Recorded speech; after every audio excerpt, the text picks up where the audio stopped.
Well, hello everybody again. I am excited today to be interviewing Jessica Pavelka. She has a solo practice, that is her name, and I am going to be talking with her today about how she incorporates mind and body techniques into her practice. And so I'll let her introduce herself, tell us a little bit about her.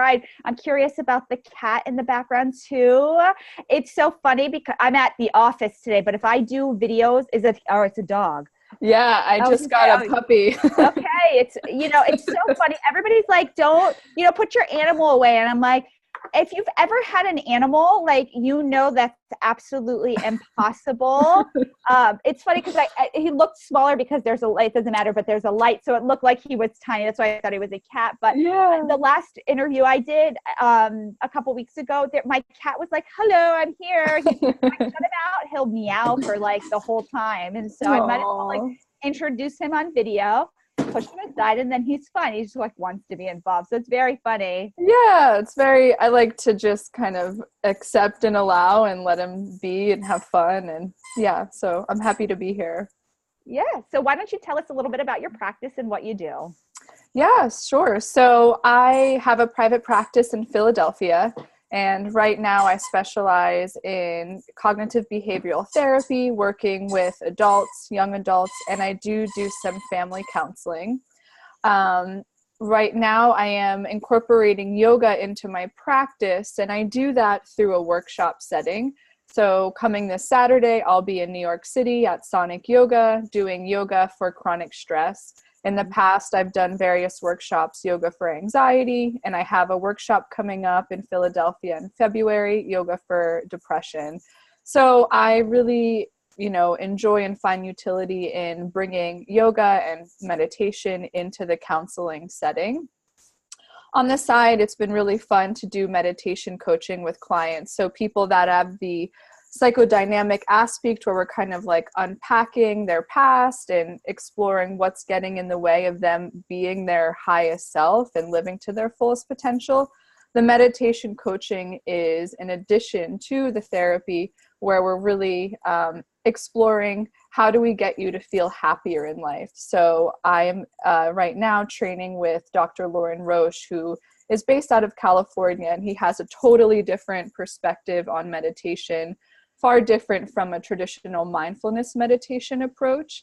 So it's been really fun, doing the yoga, doing the meditation in conjunction with cognitive therapy. People see results and they're having a lot of fun, and they like to know that they can be in their body and heal, and also have that mind-body healing aspect. So it's been good.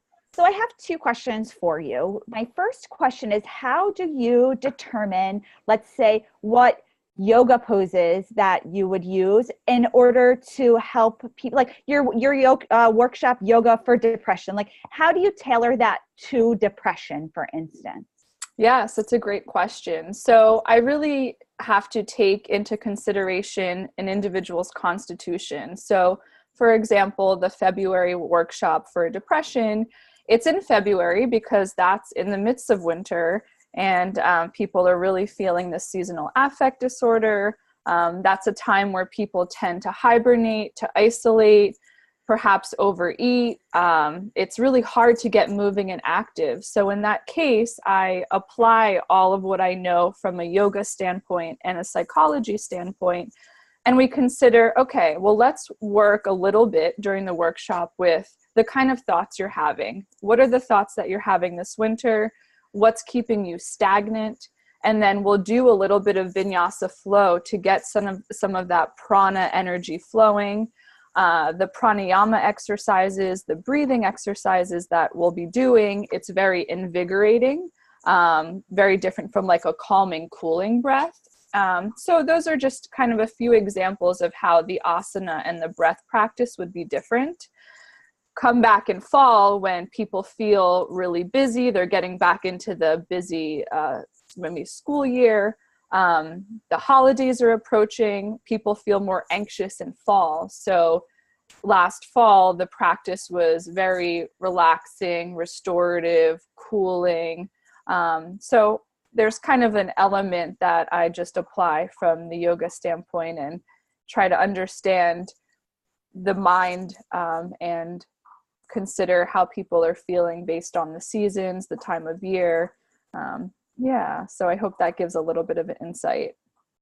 Yeah, I know that absolutely. Like I do yoga, so I follow some of those terms and definitely understand them. And I Mm-hmm. can see how you would have to shift based on seasons. I think that, see, I'm in South Florida. We have like one season hot, and like today it's like 60, and I'm like, ooh, it's cold. Like we have like 80 hot, 60 cold, and that's like basically our range. So sometimes, especially like for me in South Florida, I'm like, I don't really adhere to seasons. Like we can always wear whatever we want to wear here. Like next week it'll be 80 and people will be in bikinis and it's not a problem. And we're always active down here because there's no seasons. Mm. But it was interesting because I even noticed in myself recently, like I've been a little more tired, not for any particular reason, but I really think it had to do with it being winter. And that's the time you're supposed to hibernate. That's the time you're supposed to maybe take a little step back, stay in more. And I kind of, once I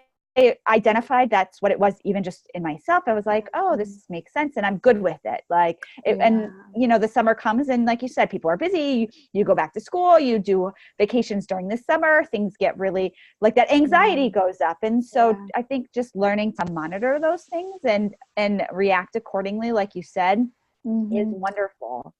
And there's something I want to honor there, right? So coming from like a natural meditation standpoint where we're following our instincts, when it's cold, we want to be inside. And that makes a lot of sense.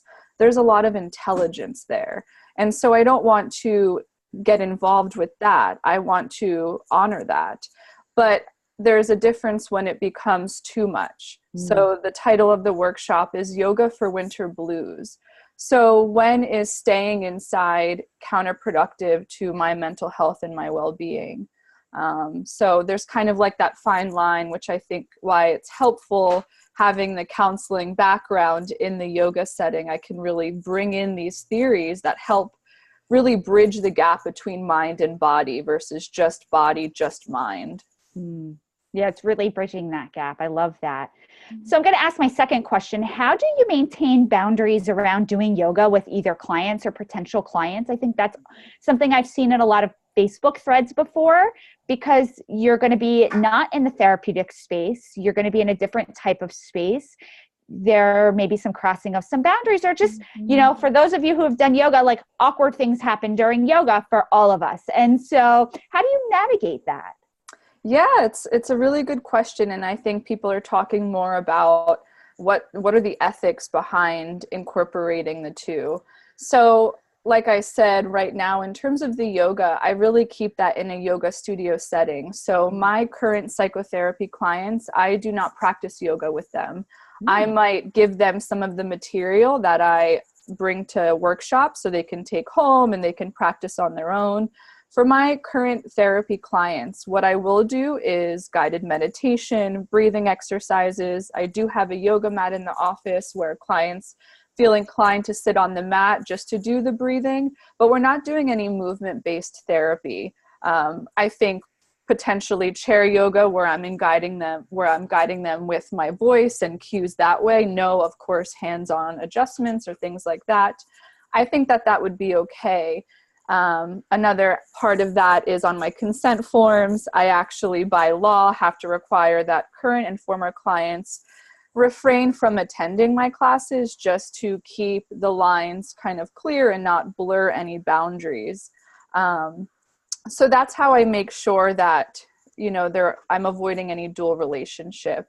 For my current clients, I do recommend different classes. Most of the times it's restorative yoga. I always think that that's like a nice beginner, not even beginner, it's just accessible to all people. Like, who doesn't want to rest and relax and maybe nap on a bolster with blankets and blocks and all of that? It just is really nice. So that's an example of how I avoid dual relationship. I know that there's some therapists out there doing yoga in their office, and I come from a trauma-informed lens where I've done training on trauma-informed yoga and mindfulness. So there's different aspects you have to really take into consideration. And I think it really depends on the clinician, what their particular practice is. But for me, I keep them separate. Yeah, I can see how that would make sense because you do fall in those lines of dual relationships. And then, you have then clients mixing with each other if you're opening up in that space. And it's not necessarily wrong or unethical.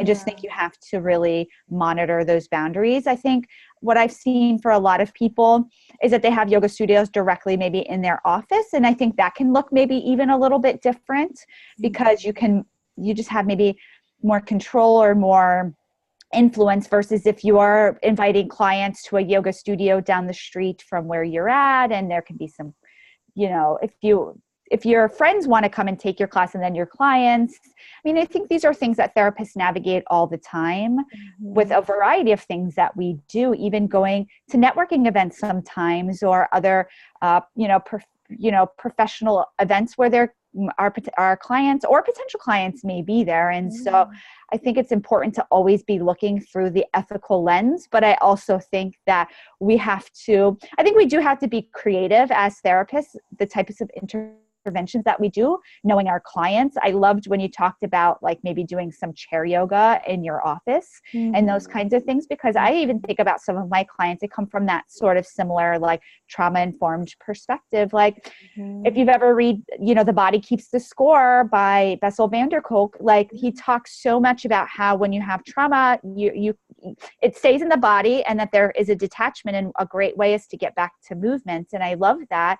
And I think if we can incorporate even just some movement in our therapy sessions when like clinically appropriate, I think that would be really helpful because most clients feel very safe in our offices. Most clients feel very safe with us. So it's a great place for them to get in touch with their bodies. Even one thing I do all the time is progressive muscle relaxation. That's like probably one of my favorite things to do, and obviously deep breathing. But I love progressive muscle relaxation because clients, one, get relief, but they also get connected to their body. Yeah. I think the creative piece is really key there. Because ultimately, like you hear in yoga classes, it's not too much about the poses or the postures that we're doing. We're really on our mat to be with our breath. And there's a lot of ways that you can access that in the office without blurring any lines, or, stepping out of your role clinician hat. So yeah, I appreciate that. And there's like walk and talk therapy now. So there's so many ways to incorporate, and it really just depends on the practitioner. And I think this is a hot topic now. So I think we'll see a lot coming out with like the ACA and just laws by state, how to navigate this. Yeah, especially with some of these alternative treatments that people want to start incorporating. I love walk and talk therapy. I've considered doing it where I'm at. The logistics can be a little interesting around walk and talk therapy. And again, here we battle 90-degree weather, and every day where I'm at 3:00 it rains. And so, there's always those logistical issues you have to square away. But I do think that our profession is getting outside of that, like the therapist is in the chair and the client is laying on the couch mold. And I think you're right. Our boards, ACA, AMCA, all of the different, for social workers, and ASW or the AAM, FT. I'm trying to think of all my acronyms here for all of the different boards, APA. And so I think that, yeah, we need to, they definitely need to be up on this and talking about this and doing workshops and doing presentations on these types of topics, because I think that, I don't know about you, but I get a lot of clients that come through the office, or I just hear this from other clinicians. Like, I've been to talk therapy and it doesn't work. But I want to see a therapist and I need help. And sometimes you have to bring in alternative types of things that are within our scope of practice or within our training, but that clients want maybe a little bit something different than coming in every single week and talking, and even incorporating, like having like a yoga informed practice, I think is a great way to do it. It sounds like that's the path. Not only do you have a trauma-informed practice, you have a yoga-informed practice. Yeah, I've had some of the participants of my mental health yoga workshops have given me feedback saying, this felt like a mini therapy session. This was super therapeutic. I've learned all these skills and coping skills, and I understand what's going on in my mind, and then being able to put this into practice on my mat and outside of the yoga studio seems like it's really benefiting people, and I'm just so glad to be able to do this. So how can people find out more about you? Why don't you tell us how to, we've really connected through Instagram. Yes. Yeah. So why don't you tell everybody how to find you on Instagram, how to find you.